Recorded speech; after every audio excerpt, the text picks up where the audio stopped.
Welcome to another gorgeous day on planet Earth and another day of Dose of Did You Know, where intriguing, inspiring, unique individuals, yes, that's you, Melvin, come to talk about love and life and how it brought them to where they are today. I'm very excited. I have stalked you for I don't know how long for this day to happen, and finally our dates align and you are here. How are you? I'm doing well. I'm doing very well. And I'm glad that we could do this. I appreciate you asking me to do this. This is the first time, by the way. So if I mess up, you let me know. But my wife said, just have a conversation and go from there, right? That's right. She's a wise woman. But I have to tell the story. You ladies are wise. Yeah, right. You have been trained well. Yeah. Well, but this is how we met. When I was going around doing Devoted to a Soldier resource panel, I don't even know if you remember, but I remember when I was traveling the country doing Devoted to a Soldier resource panel events, we wanted, they were always in VFWs and things like that. And we would bring, Fudge from EOD Fudge would donate, be a sponsor, and we would give to all the veterans that came. And coffee, we're like, who doesn't want coffee?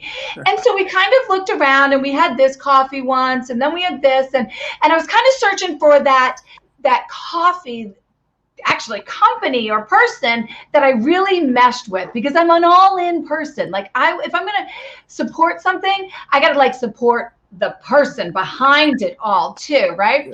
Yeah. So I messaged you and you were like, yep. And that was the beginning of our relationship. And now I'm addicted. When I travel, I bring your coffee with me. Do not give me Starbucks or Dunkin' Donuts or any fancy coffee shop. I'm like, good, nope. Good. You are my addiction now, and always so supportive, because every time I'm like, Melvin, I have this event. Can you can you donate some coffee? You're like, yep. And it's always not one little thing. It's 5 pounds or something like that. You always go over and above. So I have to thank you for all your support in that. Yeah, well, I will also say that it's a pleasure for one. And, I will tell you, I don't have a large marketing budget. So one of my tricks is my buddy laughs at me. He says, yeah, he'll see me give somebody a bag of coffee. And he's like, dude, the first one's free. And so, marketing is expensive, but yeah. I love giving to what you're doing. And I want to continue to do that. And I need to send more. I need to send more to you. So you can maybe send it out and do more. But I really appreciate it. I do. And I hope that we can continue doing that. You're kind of stuck with me. So that's also, that isn't the asterisk. I need to start giving that small print at the bottom. You are totally stuck with me once you're in my family. Too bad. Yeah. Well, that's not so bad. Yeah, right. But before we really start chatting, tell the world a little bit about who you are.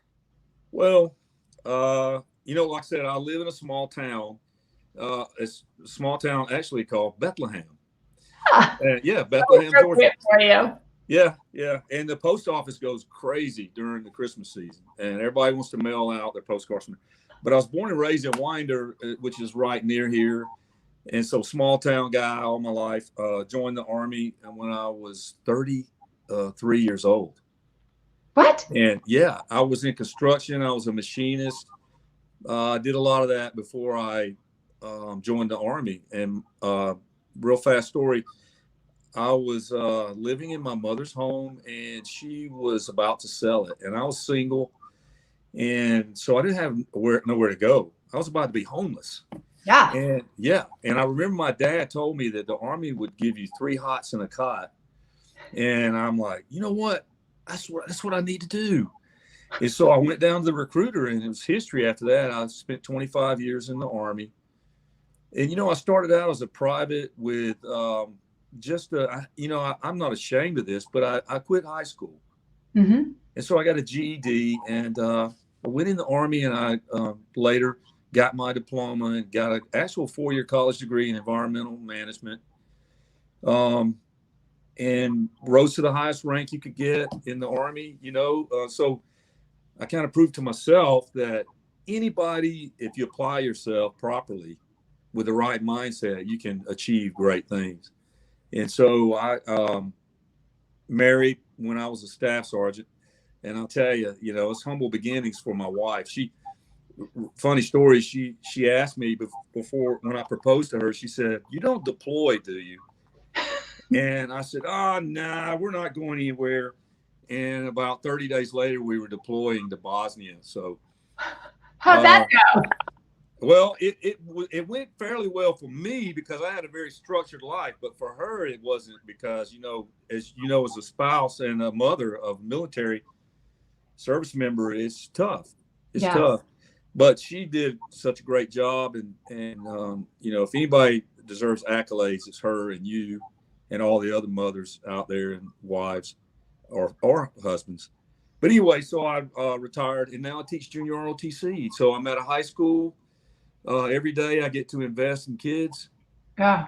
But, in closing on me and who I am, I was seeking a corporate job with my degree, my leadership experience, and a lot of my military experience. I was looking for this corporate job, and I wound up in a high school.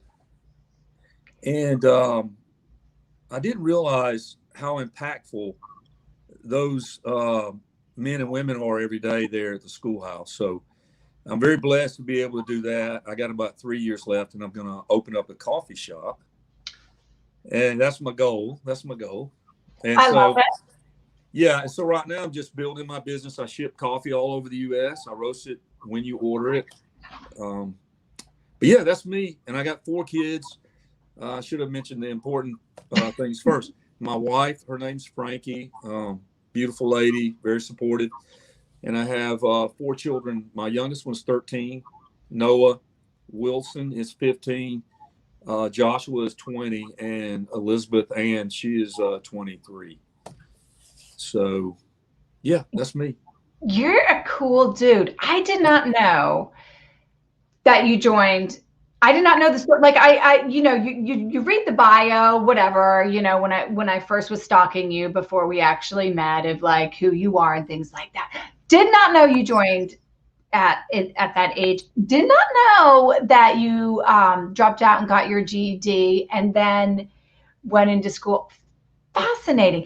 Did that ever? So I have to tell you, I got pregnant with Jacob, my Marine, when I was in high school. So I dropped out, got my GED, and started like working. And for the longest time, I held that as like my incompetence. Like I was somehow stupid. Even though the facts were like I was tested genius, the facts were that I ran a company for 24 years and like maxed it out, and took it out of bankruptcy and all this. So like the actual facts on paper did not show that. But because I had him so young, and because I dropped out, got my GED, and didn't get an official like college diploma, I like took classes and then started running a company. So I'm like, why do I need to pay all this money to get an education when I'm doing exactly what I'm going to be doing? Wow. I held on to like how dumb I was. And look at you now. Look at you, so accomplished. Isn't that crazy? Did you ever do that? Or is that maybe a female thing? No, I did. I looked at it as a stigmatism. And, I'll tell you that, and I always tell my students this, because I teach in a rural county, and a lot of kids think that their life it ends at the county line. Yeah. And I tell them, no, that's not true. That's not so untrue. You can impact this world from right here. And, the other thing, too, is I remind them of Einstein. His picture is in most science labs across this nation.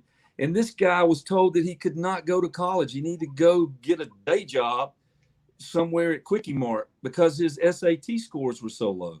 Yeah. But yet his picture is adorned in all of our our academia. I mean, come on.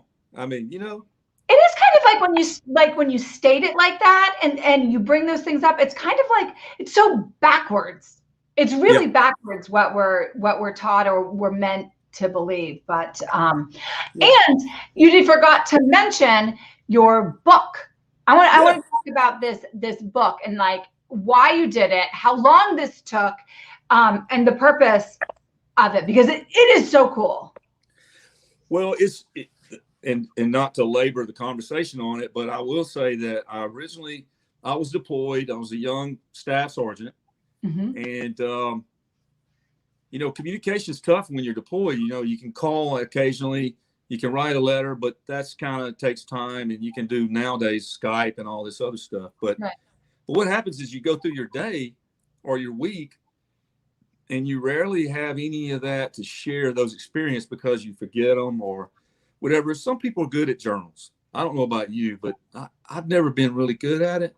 And so I thought, what if I can have the spouse and the soldier each week writing down their thoughts, what's going on with them this week.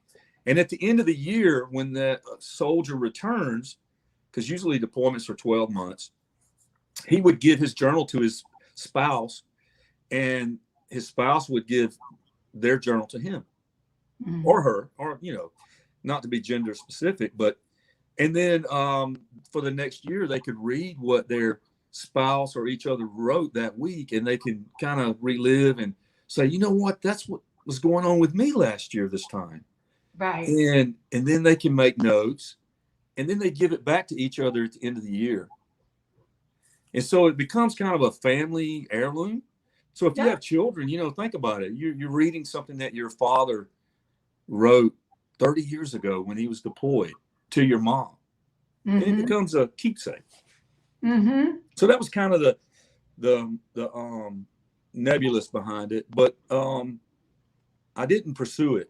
I will say this, and this is another nugget, is that a lot of times, how do you know what your purpose is, or what if something that you want to do is truly what you should do? And I struggle with that. I was like, I want to write this. I have an idea, but I just never seem to get it done. And then I don't know if you ever heard of Charles Stanley.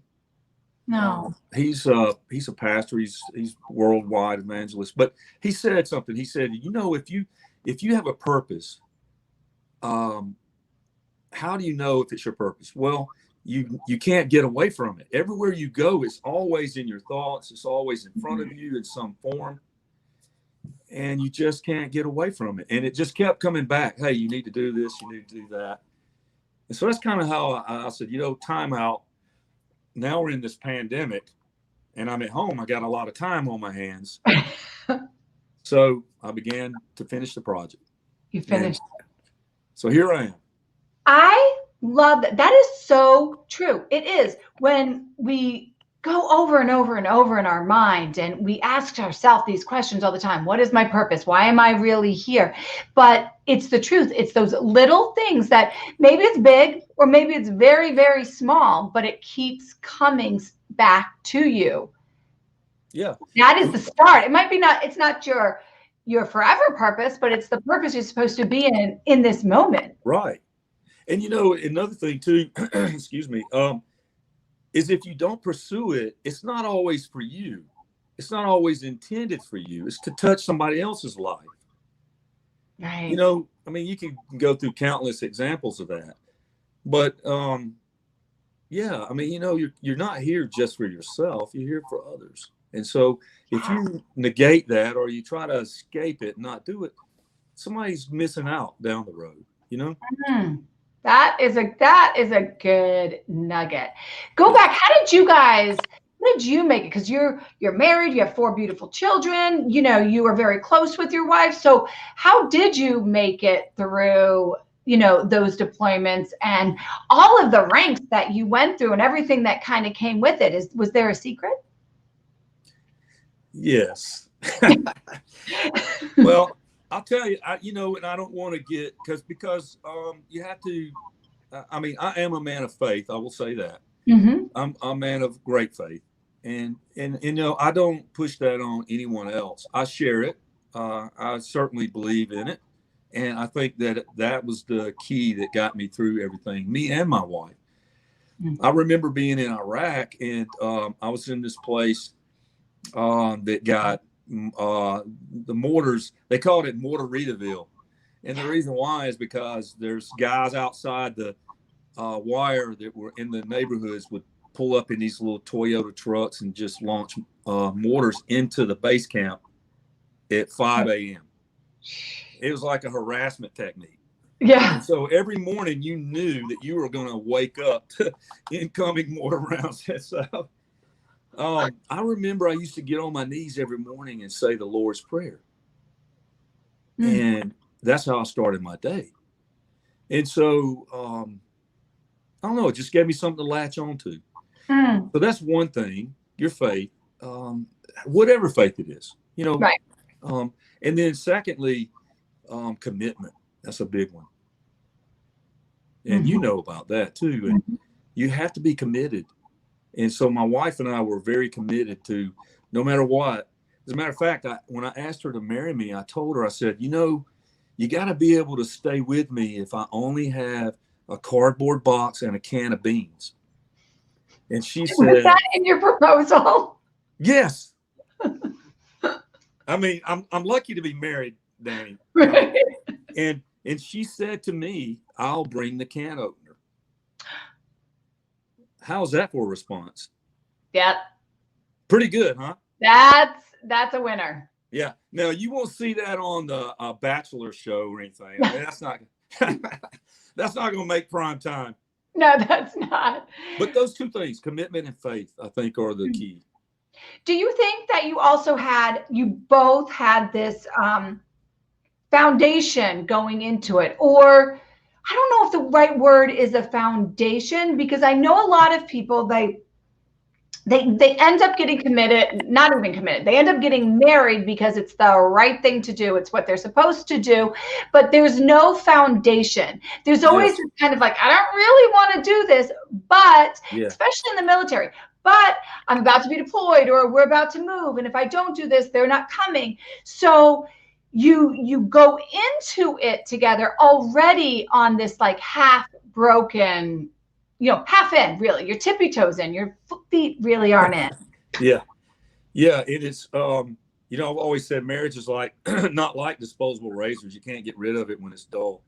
And so I think about my wife. Her mother and father just celebrated 59 years of marriage. Wow. Yeah. And so for me, on my side of the family, my mother and father were divorced. So it's kind of funny, you know, my wife grew up in where no one in her family divorced. I mean, it was just, she was raised witnessing commitment. I mean, just ultimate commitment. Me, I didn't really see that. And so it was a struggle for me, not so much being committed, but hoping that I would receive that commitment that I never witnessed. Does that make sense? Yes, absolutely. And man, I got it. I did. Yeah, you did. You hit the jackpot. I did. I mean, who? My wife. I tell her all the time. I'm like, I can't believe you married me. I mean, good Lord, look at you. I tell her every day. I say, you get better looking every day. And she's like, just looks at me and smiles. She says, what do you want? What do you want? Right. She does. Man, you have so many different like levels to you and experiences. I have to ask, like, is there something that you would say?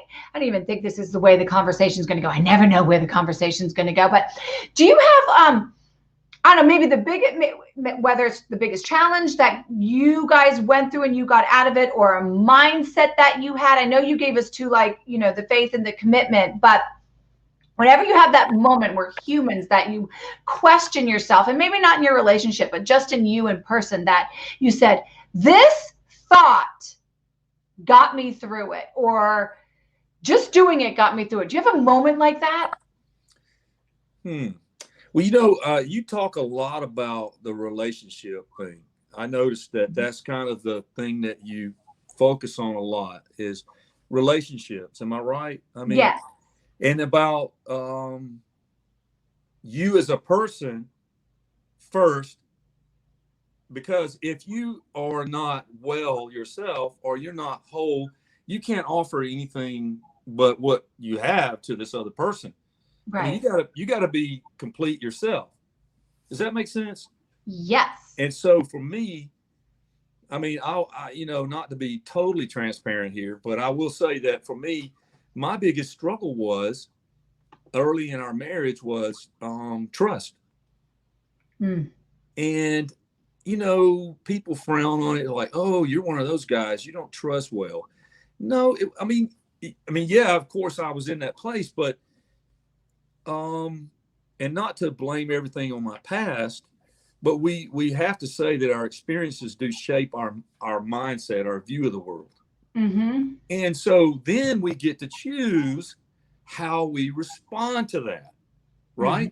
Yeah. So, you know, how you were brought up or whatever you experience, you get to choose how you respond to that. So you can't say, well, I'm the way I am because of the way I grew up. No. You're the way you are because you choose to respond negatively to what's occurred to you. Right. And, you know, does that make sense? It makes complete sense. Yeah. So for me, I would respond a lot of times negatively out of fear that, you know, I'm going to be deployed. Is my wife going to be there when I get back? I see all these other soldiers, you know, and that's very prominent in the military. And it took a while to get over that. And my wife, man, she was just right there. Yeah. She was right there. She's like, I'm not going anywhere. What's wrong with you? And, you know, and I hate to say that. It makes me seem kind of insecure, but I just think that was a trying time in our marriage, 21 years. Just believing that it's possible after witnessing almost everybody in my family divorce. Yeah.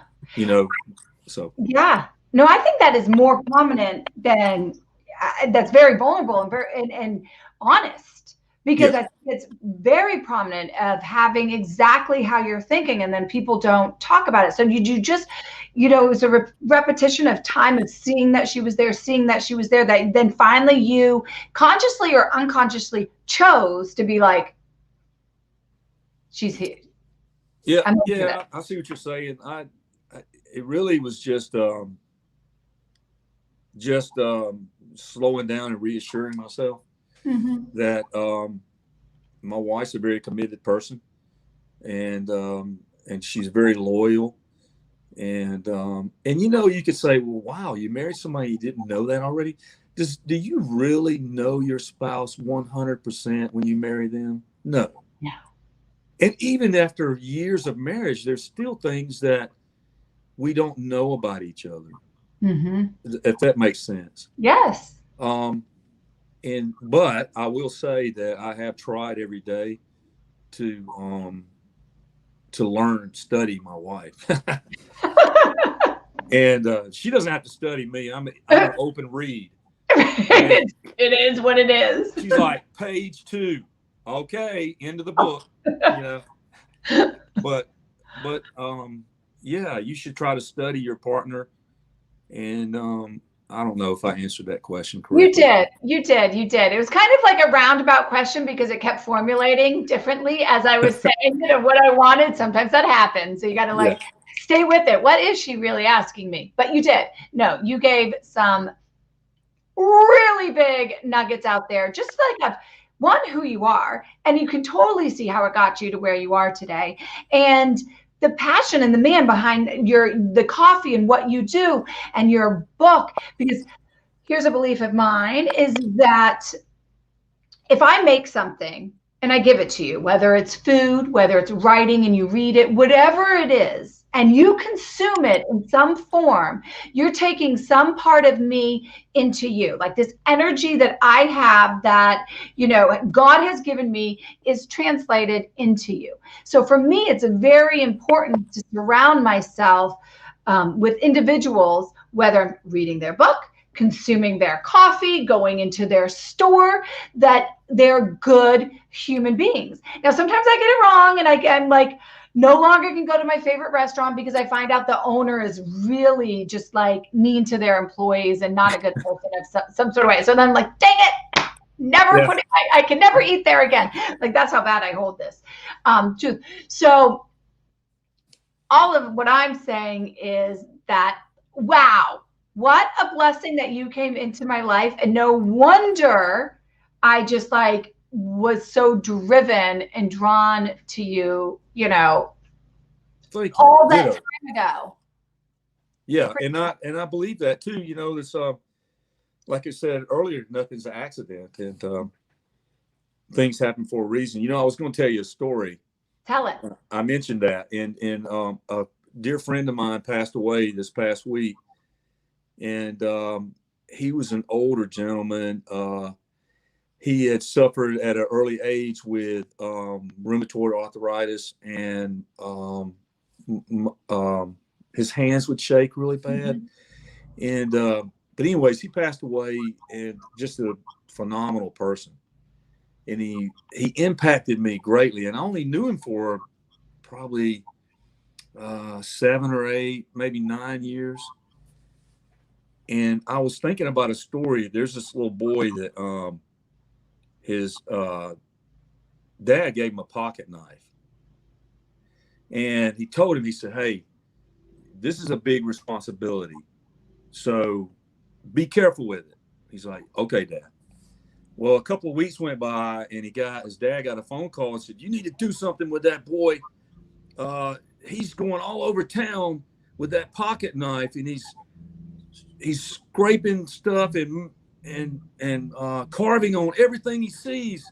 And he's just came into my antique store, and he just carved an antique chair, and you need to do something with that boy." And so he hung up, and his dad was mad. He was very mad. He went and got the boy, said, "I told you this is a big responsibility. This pocket knife, I'm going to have to take it back." He said, "But first of all, why were you going all over town with this pocket knife, carving on everything?" And he said, "I was making my mark. I was making my mark, Dad." And I thought, you know what? There's some wisdom behind that. We as individuals, we make our mark everywhere we go. Yeah. We make our mark on people, on their lives. Now, they're not always good, right? Yeah. But this little boy was making his mark. He thought, you know, everywhere I go, I want people to know. What was the old thing we used to put? Kilroy was here or something like that? Yeah. Do you remember? People used to write that, or what? I was here, but now I'm gone, whatever. But I think that, Danny, we make our mark on people, and if it's not a good one, we don't see them much anymore.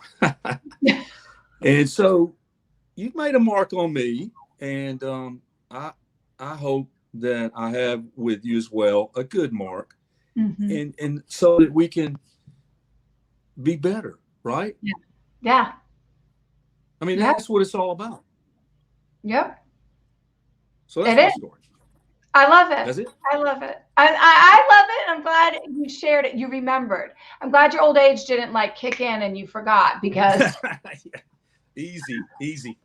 Oh, but time has already run up. It's actually run over, and I had this feeling that it would with you. But before I let you go, I ask that you answer my last question with the first thing that comes to your mind. Don't overthink it, but that first thing. In this moment right now, Melvin, what does love mean to you? What does love mean? Love means giving 100% of yourself to everyone around you, sacrificially, if I can spit that word out, sacrificiously, without expecting anything in return. That's it. Yeah.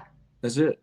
And of course, when I say giving of yourself, you know, there's different levels depending on the relationship. But love means expecting nothing in return. And that is an unselfish love, right? Right. Which is the truest form of love. And that's pretty much how I see that. That's why I think marriage is the ultimate refining element in a person's life, because you're living with somebody that can get on your nerves, and you agitate them. Yeah. You know all their faults, but you still love them. Right. Yeah. So yeah, that's love. That's what I think love is. That is. Oh, it's a beautiful, beautiful description and beautiful words to wrap up today. And oh, thank you so much for coming on. I am so happy this worked out. Me too, Danny. And we could make this happen. And to everybody else out there that is watching, there are so many comments coming in, and I was terrible. I apologize at paying attention to them because I was so drawn into our conversation. So we'll have to go in later and answer all of that and give comments to that. So everybody else out there that is watching, remember, as always, love hard, love pure, and love proactive. Until next time, we will see you. Take care. Bye-bye.